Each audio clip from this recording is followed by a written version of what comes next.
Magandang umaga, magandang hapon, magandang gabi. Saan man kayong sulok ng mundo. Nakarang vlog ko ay tungkol ito sa politics doon sa Pilipinas, sa ating bansa. Maraming nag-comment doon sa aking video about doon sa content na ginawa ko the last time. It was a little bit of political vlog and sabi nila bakit yung vlog mo naging political when in fact your channel was a travel vlog.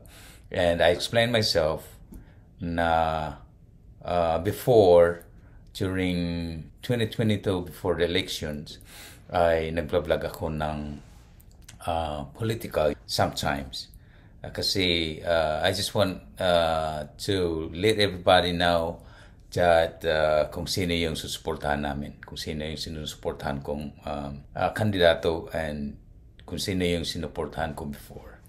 So right now, pag-usapan natin yung presidente itself. Kasi alam niyo na, I think 2-3 weeks ago, the former president, Rodrigo Duterte, lambasted the president na siya ay bangag. Siya ay addicted sa pinagbabawal na gamot, the pulveron, is what they call it. I don't know. Meron akong video na nakita about the story of the president right now. So, kaya na po yung bahala at maghusga kung talagang totoo ang sinasabi nito or totoo ang sinasabi ng former president.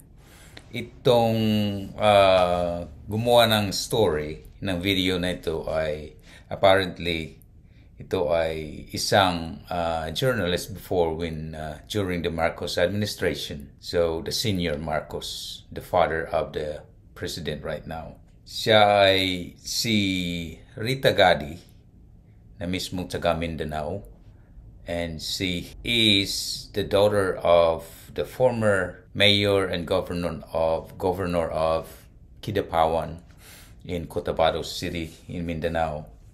Naging journalist siya, I think that was 1972 to 1986 until yung mga Marcos ay pinalayas sa Malacanang. So first hand, nakikita niya yung mga nangyayari. Kita niya yung mga nangyayari sa family, nakikita niya yung buhay ng ating presidente ngayon, si Ferdinand Marcos Jr. Since he was a child. I don't know kung ilang taon na siya noon nung presidente ba. I mean, I think he was still 8 years old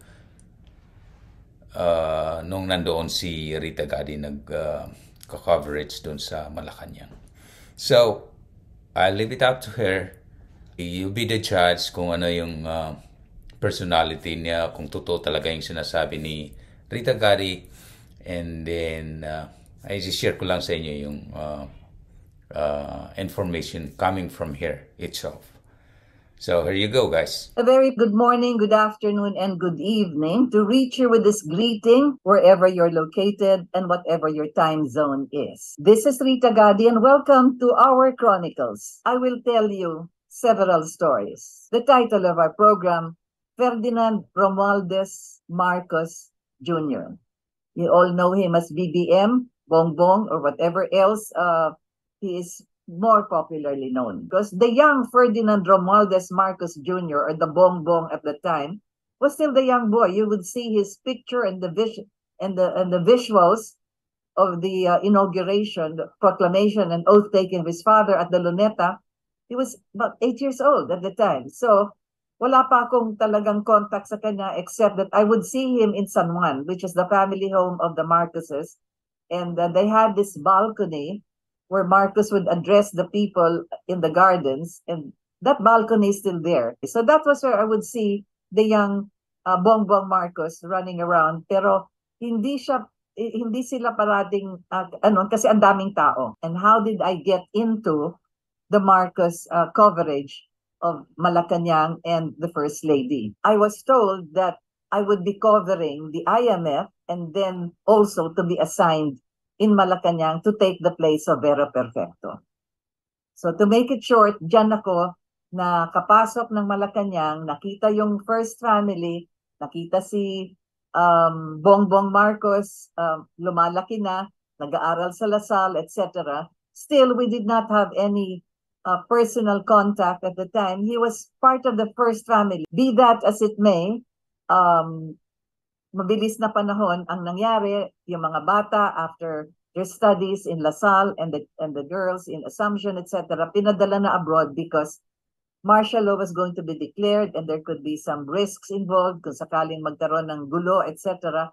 So yung mga bata like Ferdinand Marcos Jr. was sent abroad. After Lasal, doon na siya nag-aral abroad.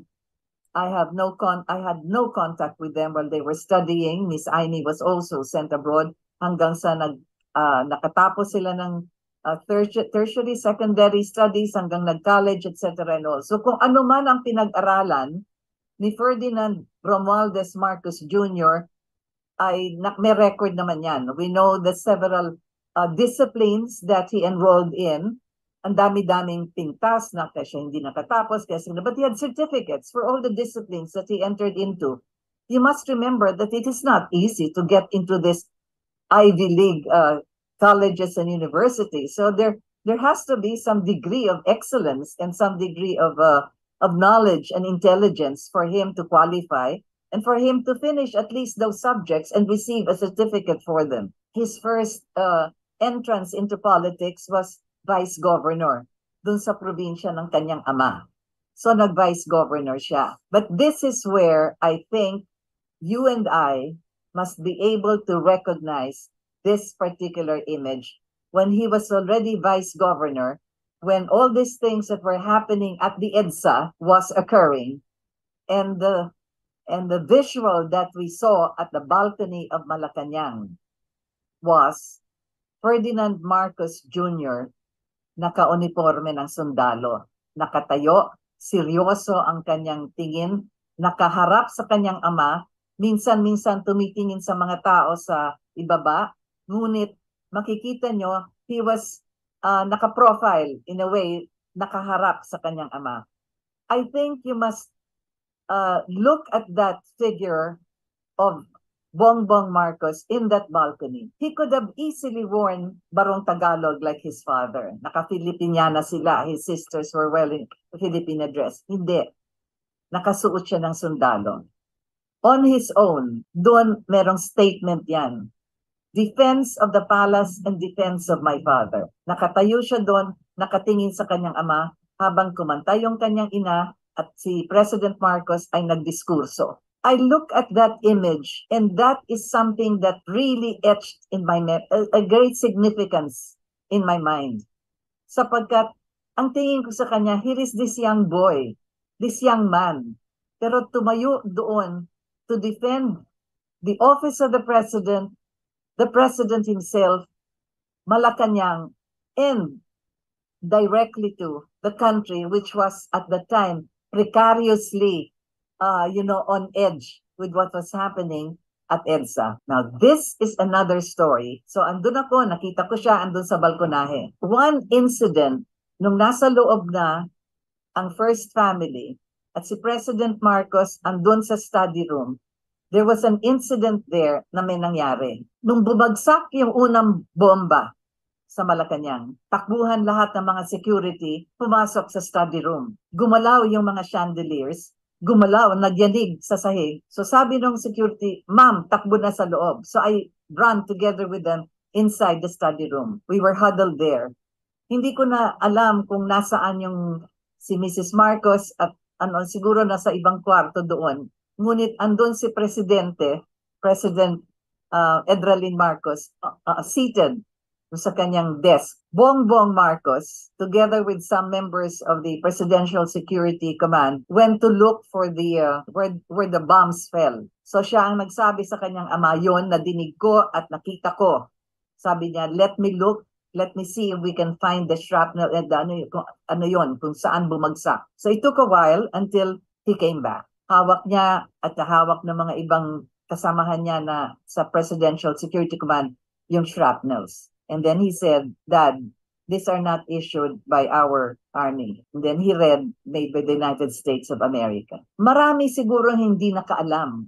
Ngunit siya ang lumabas ng Malacanang para hanapin kung saan nahulog ang bomba. Ganon katapang siya doon sa moment na hindi siya nagkubli, hindi siya nagtago, hindi pumunta sa ilalim ng kama, kagaya ng may nangyaring nakaraang ganon. I relate this as the story of a man who was not afraid, a young man who took the responsibility for the rest of the soldiers there, of the PSE, and for his father, and for the country. Kasi Office of the President yan na binomba. That is the story I have to tell. Firsthand, without any elaboration. There at that moment, I saw how brave he was. Is part of the story that I'm telling now about this man, Bongbong Marcos Jr. The other image I would want you to remember and also imprint in your minds, Citizen Marcos, nung binaba sa eroplano at nilatag sa tarmac yung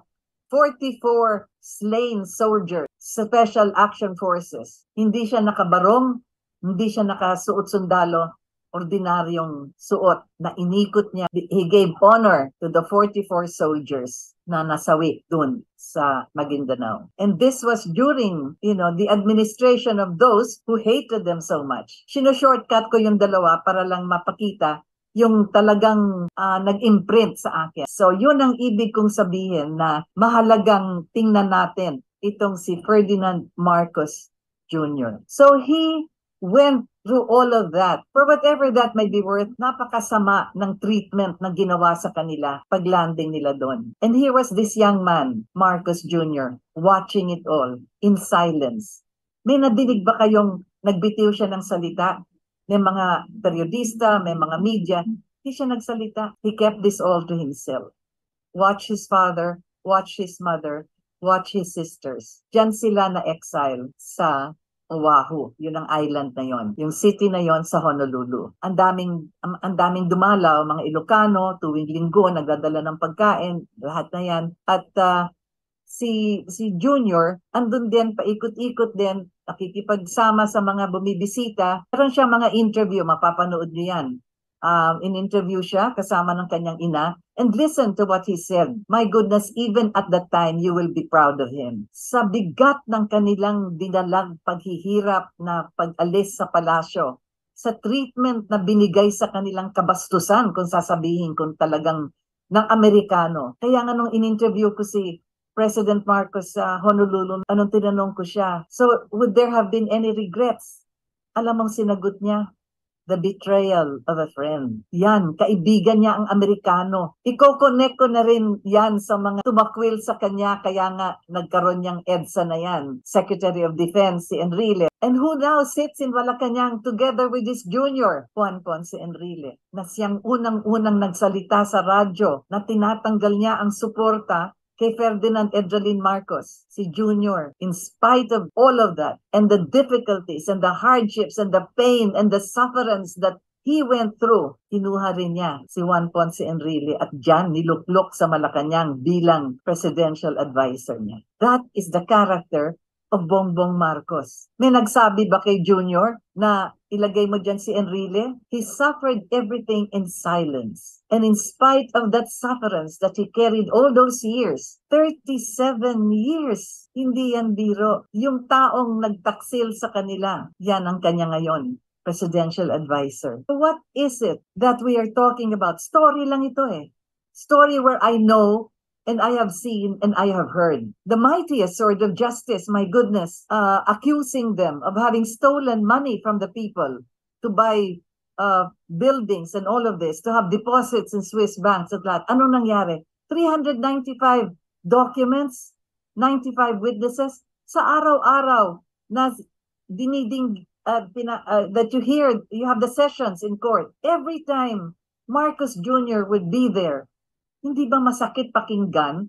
Kagaya nung sinasabi ng prosecutor na babae, si Debra Livingston, ituturo yung daliri sa kanyang ina, nagnakaw kayo sa taong bayan. Ang pakiramdam ng isang anak, kaisa-isang anak na lalaki na andun, naupo, hindi siya naupo kasama namin dun sa harapan, andun siya sa likod, ngunit nakikita niya kung anong pinagsasabi ng prosecution ng Amerika laban sa kanyang pamilya, sa kanyang ama, sa kanyang ina. Anong nangyari? Na-acquit, not guilty on all the charges, unanimous decision, wala silang nakitang ebidensya na nagnakaw ni isang sentimo sa taong bayan. Nung in-announce nga yon ng jury, si Catherine Bolton, yung jury spokesperson, at in-announce ng judge, si Judge Keenan, na yung asawa, kaklase pa ni Corazon Aquino doon sa New York nung nag-aaral siya. Can you imagine that? The bias and the prejudice that poured on them. Takbo siya doon sa kanyang ina, niyapos niya at nagpasalamat din sa kanyang ama. Ligtas na sila sa buong mundo, napakita wala silang ninakaw. Nung natapos yon, inayos niya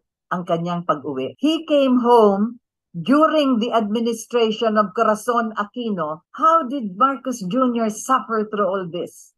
Did you hear anything from him? Did he say anything against all of those machinations, the rampage that they did against his family? Umuwi siya. Hindi siya natakot na humarap sa korte, sa mga korte ni Mrs. Aquino. Ilang episodes yan. He ran for governor, he ran for congressman, he ran for senator, natalo minsan, tumakbo ulit, run for vice governor until he ran for the presidency. Pero bit-bit niya ang backpack niya, yung 37 years ng paghihirap at yung pagdumi sa kanilang pangalan. I am just telling the story as I have seen it, at as I have heard it, and I have known it personal. Kahit na kaibigan lang, si Erap sabi, palilibing na yung tatay, tapos umatras. And all of these incidents that have happened, I have their compromise agreements. Nakipagkutsaba na sa PCGG. Meron ka bang nadinig na sinabi ni Marcos Jr.? Alam niyang lahat yan, kilala niya sila. So look at the character of this man now and see how he behaves. He kept his silence, but the language of his silence spoke 1 million words. In fact, it spoke 31 million votes. That is the president we have today. This is the story I had to tell because they tell the story of the hidden self of this man who stands now as the commander-in-chief of our armed forces and of the president of our republic. I still have many stories to tell, but meanwhile, acknowledge the fact that our head of government, the President of the Republic of the Philippines, and the Commander-in-Chief of our armed forces is Ferdinand Romualdez Marcos Jr. There you go. So, I don't know kung maniniwala kayo or which side are you gonna go through dito or doon kay former President Duterte. Because ang sabi niya, according to him, meron tayong bangag na presidente, which is, we don't know if meron talaga siyang mga ebidensya. Hindi rin natin alam kung sasabi ng totoo itong si Miss Rita Gadi. But it's up to you. Nasa inyo na kung sino yung paniniwalaan natin. Isinare ko lang sa inyo and para magkaroon kayo ng understanding yung sinasabi niya at yung sinasabi ng kabila. Okay? Until then, maraming salamat sa inyong lahat at huwag niyong kalimutan i-subscribe and click the like button para tuloy-tuloy ang pagbabago natin. Peace out.